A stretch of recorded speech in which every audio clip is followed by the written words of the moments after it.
Yeah, there was a note I made about Get Going I wanted to mention to you. Probably everybody's best friend that's in here. Yeah, well, oh yeah, this is the study I was looking at. Yeah, well, what's in, of course, a principal activity of this is the function of tyrosine. Now, tyrosine is an important component, but tyrosine is actually not what's the active component. Tyrosine gets into the bloodstream, goes into the blood-brain barrier, and gets converted to something called L-DOPA.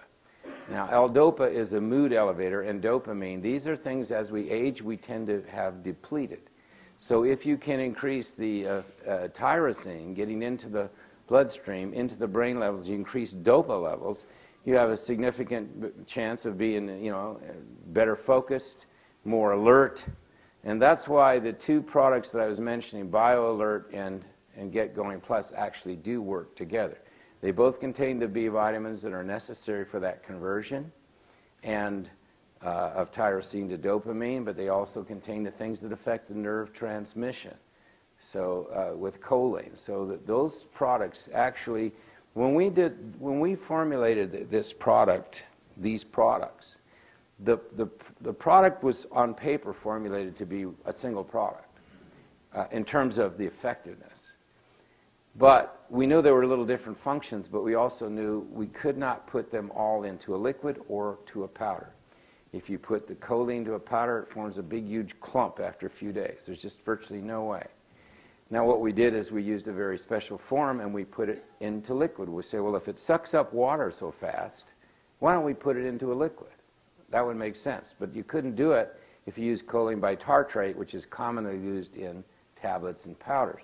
So we came across a form called choline dihydrogen citrate, which is now a form that nicely works in water. And then, of course, we couldn't put tyrosine in it because it's not at all soluble, and there's no way to micelize tyrosine.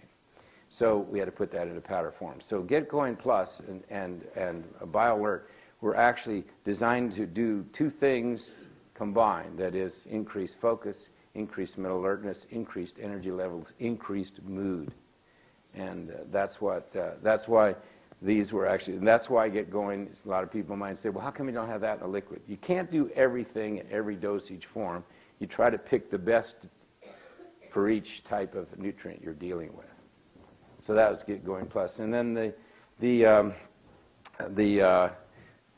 study I want to tell you about was that there has been some data on looking at tyrosine in terms of regulating emotions. And again, it's the result of increasing L-DOPA. So there has been some studies to say it does help regulate emotions, which is okay if you get too upset in IRS and want to fly a plane into the building. They should have had some tyrosine a little bit earlier, some Get Going Plus. It wouldn't probably stop your anger against IRS, but it might protect your plane. So I think the key is, again, depletion of certain nutrients because of lifestyle, stress, pressure. And stress, by the way, puts a dramatic depletion of B vitamins. Under stress, the body loses significant levels of B vitamins involved with adrenal function. B6 is involved with that. You lose those vitamins very quickly, and B6 is involved in nerve transmission. So when you are under stress, the body depletes certain nutrients that are actually involved in these reactions, including conversion of tyrosine to dopamine, so you feel down and droopy, etc., mentally, and that also is a problem as a result of stress. So that has a beneficial effect of doing that.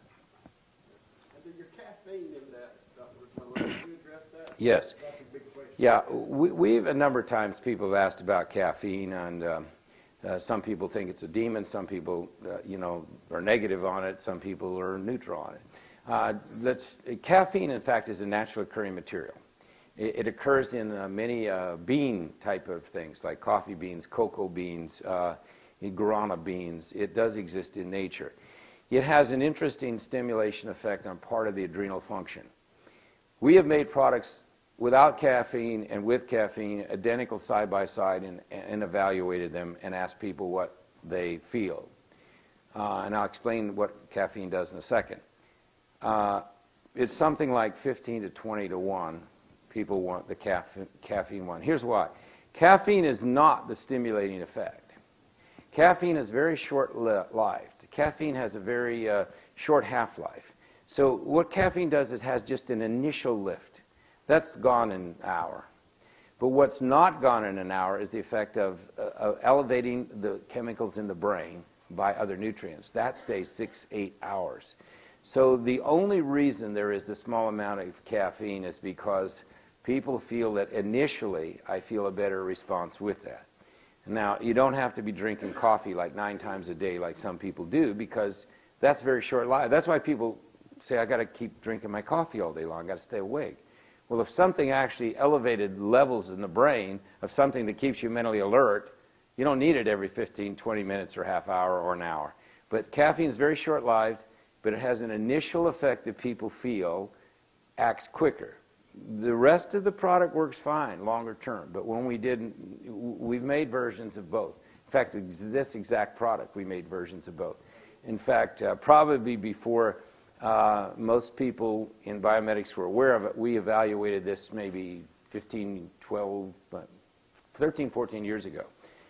And it set it out to a little focus group among some biomedics people in the very early days, and that was the response. So it is not that it's an unnatural thing. It is natural. It is not the active component that's there that does everything. It's clearly not. But it is an initiator, and that's what it does. It has an initiating effect on adrenal function. And so you get a sort of an immediate effect. But the rest works after that.